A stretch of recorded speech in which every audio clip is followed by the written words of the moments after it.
Lift ఇరిగేషన్ని Chandrababu Naidu government ఆపిన సందర్భంగా ఇదొక ఉద్యమంగా పోతిరెడ్డిపాడు రిజర్వాయర్ దగ్గరికి వెళ్ళాలని జగన్మోహన్ రెడ్డి గారి ఆదేశాలు, ప్రసన్న కుమార్ రెడ్డి గారి సూచనలతో ఈ కార్యక్రమాన్ని రేపు ప్రారంభిస్తున్నాం.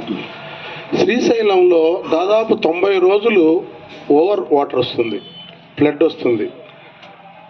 అదంతా కూడా సముద్రానికి వెళ్తాయి, నాగార్జున సాగర్కి వెళ్ళి అటు వెళ్తుంటాయి.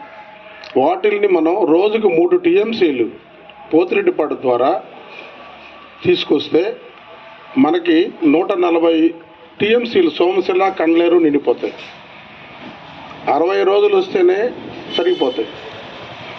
వాటి నుంచి మన అన్ని చెరువులకు కూడా మనకి ఎప్పుడో ఒకసారి తప్ప పెన్నా ఆయకట్టుకి క్యాచ్మెంట్ ఏరియా దానికి సంబంధించిన దానికి వాటర్ చాలా రేరుగా వస్తుంటాయి. మన సోమశిల నుంచి పెన్నా రిజర్వాయర్కి వచ్చేవి, పెన్నా నదికి వచ్చేవి చాలా తక్కువ.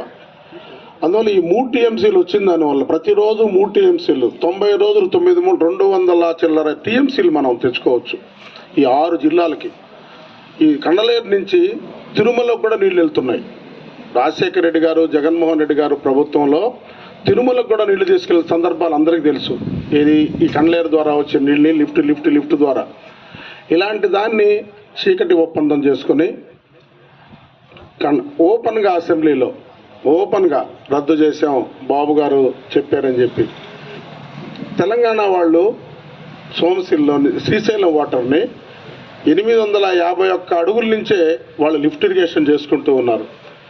కృష్ణా బోర్డు సూచనలు ప్రకారం మనం 871 అడుగు నుంచి మనం లిఫ్ట్ చేసుకోవాలి. ఈ లోపే వాళ్ళు కొట్టేసుకుంటా ఉంటారు, దాన్ని ఆపేవాళ్ళు ఎవరు లేరు.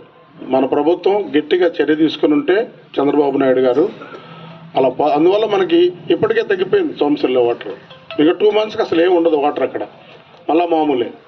అందువల్ల ఈ కార్యక్రమాన్ని ఖచ్చితంగా అందరూ కూడా వ్యతిరేకించి రేపు ధర్నా కార్యక్రమంలో పాల్గొని రైతులందరూ కూడా తీవ్రంగా నష్టపోతాం. లేకపోతే దీన్ని విజయవంతం చేయవలసిందిగా కోరుతున్నాను.